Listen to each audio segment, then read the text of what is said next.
ዘረኝነት ያለበት ሰው ዲኑን ማዳት አይችልም። ዘረኝነት ያለበት ሰው ሰዎችን ማስተማር አይችልም። ዘረኝነት ያለበት ሰው አድል ማድረግ ይከብደዋል። ዘረኝነት ያለበት ሰው ይሽታል። ዘረኝነት መጥፎነት ነው። ዘረኝነት ጅህልና ነው። ዘረኝነት አላዋቂነት ነው። ዘረኝነት አላህ ዘንድ የሚያስወቅስ ነው። ዘረኝነት እስልምናችን ጎዶሎ የሚያደርግ ነው። ዘረኝነት ደም የሚያፋስስ ነው። ዘረኝነት ሀገር የሚያስፋርስ ጉዳይ ነው። ስለዚህ ዘረኝነትን ነብዩ አለይሂ ሰላቱ ወሰለም በጥብቅ አውግዘዋል። አላህ Subhanahu Wa Ta'ala ቁርአን ላይ በጥብቅ ነው ያወገዘው። ዘረኝነት የከፋ ነው።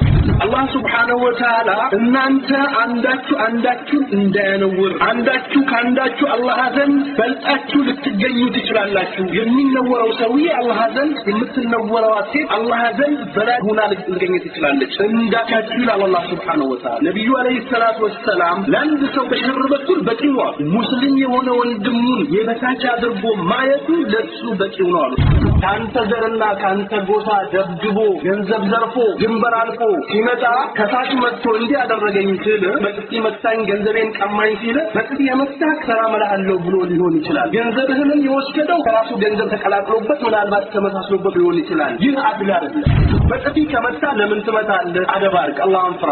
የሰው ገንዘብ ከወሰደ መልስ። ይህ ገንዘብ ያንተ አይደለም የሌላ ሰው ሀቅ ነው ብለህ መናገርና ማውገዝ መቻል አለ። ዘረኝነት ያለበት ሰው ይህን ያህል የተዋረደ። ስለዚህ ዓሊም ጃሂል አዋቂ አላዋቂ ሴት ወንድ ሳይባል ከዘረኝነት መውጣት መቻል አለ። አላህ የሰው ልጆችን ከሰው ልጆች ፈጥሯል። ከሰው ልጆች በላጭ ሆኖ አላህን የሚፈራ እንጂ አላህን የማይፈራ ሰውና አላህን የሚፈራ ሰው የሚለካበት እንጂ አላህ ዘንድ ቀረቤታ በዘር አይደለም። ስለዚህ ዘረኝነት ያለበት ሰው በጣም የተዋረደና አላህ ዘንድ የተጠላ ነብዩ አለይሂ ሰላቱ ሰላም ዘንድ የተጠላ ሰው ብሎ ማለት ዘረኝነት ያለው። ዛሬ እንደምታውቁት ደም እየፈሰሰ ያለው የሰው ልጆች አንገት እየተቆረጠ ያለው የሰው ልጆች ገንዘብ እየተዘረፈ ያለው የሰው ልጆች ከሀገራቸው እየተባረሩ ያለው አግብቶ ወልዶ እየኖሩበት ካለው ሀገር እየተባረሩ ያለው በምንድነው? በዘረኝነት የተነሳ። አላህ Subhanahu Wa Ta'ala ልንፈራው ይገባል። ዙልም ነው። አዙልም ዙልማት ነው የመልቂያ ዙልም የቂያማ ቀን ተደራርቦ ነው የሚመጣ። ዛሬ ጃሂሉ በዘረኝነት ሲፎክር ይታያል።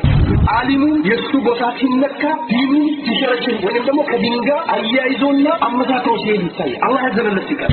ስለዚህ ዘረኝነት ያለበት ሰው ለዲኑ አይበጅም፣ ዲኑን አይረዳም፣ አታ ዲኑን ይቀርና ራሱንም አይረዳም።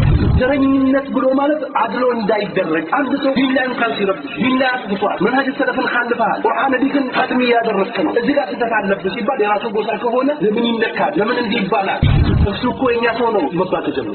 ከሌላ ወገን ሲሆን ግን እሱ ይነገረው እንጂ ዲን ያበላሽ ነው ዲንን እያጠፋ ነው ይባላል።